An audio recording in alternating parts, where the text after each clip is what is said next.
Hey there, Steve Layden with dumbhome.com here, and today we'll be looking at the alternating tread staircase that I built for my house. You'll see that it saves space and how much easier it is to use than a simple ladder. You may not want to build one in your house because you need to be a little extra nimble and athletic to use one compared to a conventional stairway, but this has worked out great in my compact home. Let's check it out.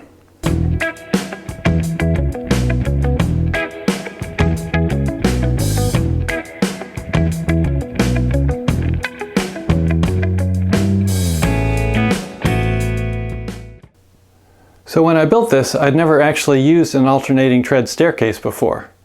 I was super excited to try it out, and when I did, I found it really intuitive and natural to use.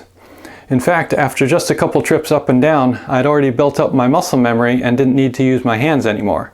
You'll see that in a moment. Looking at it from the side, you can see that it's almost as steep as a traditional ladder, which is a real space saver.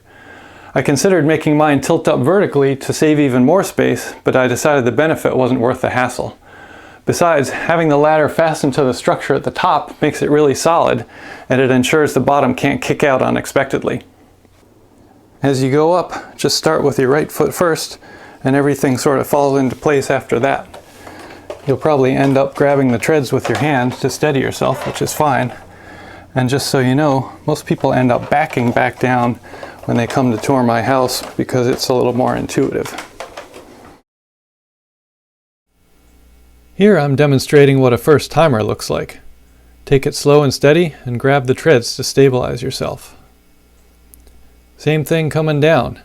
It helps to keep your eyes on your feet heading the treads. For me, it only took a couple trips until I didn't need to use my hands anymore. And that was also true walking down facing forward. This is about as fast as I ever go. You'll see that I'm using my hands on the way up. And on the way down, I always keep my eyes on the treads as I near the bottom. After all, it does look scary steep from the top when you look down. But since the opening is narrow, you can kind of use your hands to steady yourself. I still do that after 4 years living here. Once you get the hang of it, it's no big deal to carry stuff upstairs. This is where you really see a benefit over a simple ladder. The same is true carrying things down. Of course, I usually try to keep one hand free to steady myself if I need it. It takes a little pre-planning and effort to get large things up or down. In this case, it was a 63-pound air conditioner, and I used the protruding treads to support the weight of the box as I went up. You can see I'm literally using my head here. In this case, my helper was able to grab a strap around the box from the attic to make the last bit easier. I've successfully moved up a sausage-rolled queen-size foam mattress and filing cabinets with the drawers removed, and those didn't require helpers. These diagonals are important because your weight creates side loads, and these members reduce that twist to keep the staircase stable side to side. In my house, the rafters are 24 inches apart. That leaves about 21 inches for the staircase, which is about shoulder width. It's a little tight, but in my case the attic is just mainly for storage, so I'm only making a few trips up and down any day.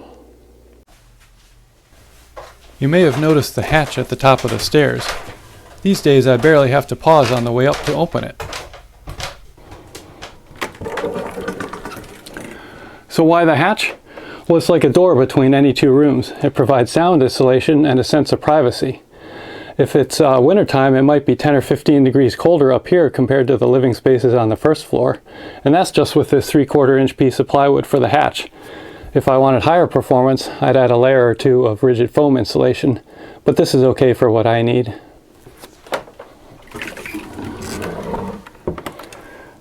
I rigged up a counterweight to make it easier to raise and lower the hatch.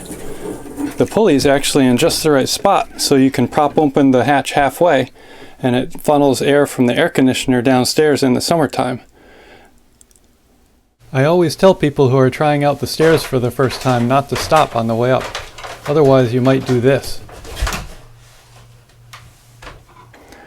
So it turns out my first design here is almost fully code compliant in terms of dimensions and geometry.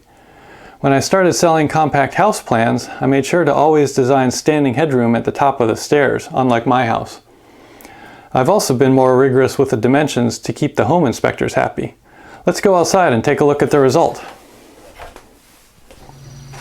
So if you're buying a set of dumb home construction drawings and the house has an alternating tread staircase, this mock-up represents that design exactly. The primary differences are the addition of these handrails, which help him feel more secure going up and down, and then the stairway stringers were flattened slightly from 70 degrees to 60 degrees that you see here. That makes the muscle memory feel exactly the same as a conventional staircase that you're used to. The other main difference between these stairs and the ones in my house are the width.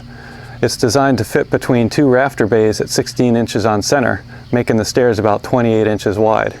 You don't actually want them wider than that because these handrails need to center you on the stairs. Otherwise your foot is going to catch this center rail and cause you to trip.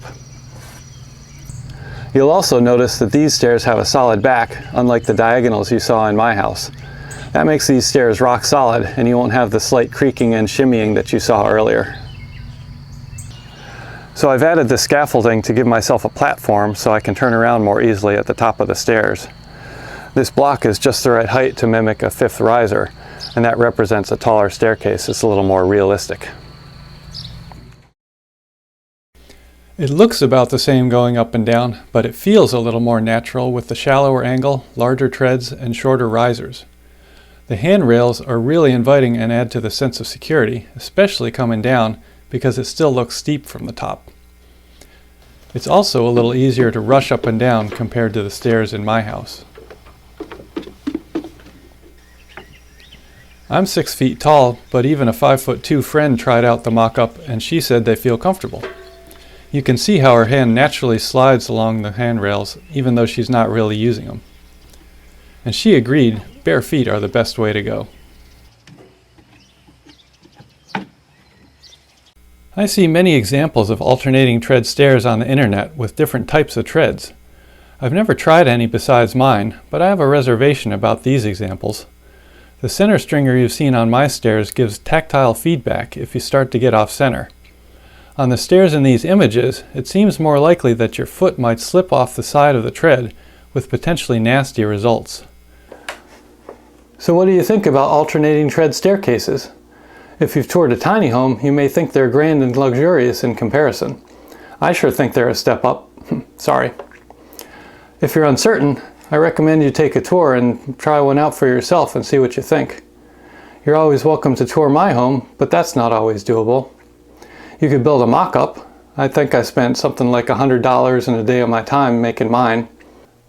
I'm working up a set of standalone staircase plans to sell on dumbhome.com, so hopefully they'll be there when you look for them. If not, contact me and I'll bump them up on the priority list. Or contact me about anything related to compact housing and I'll be happy to chat. In the meantime, happy house daydreaming.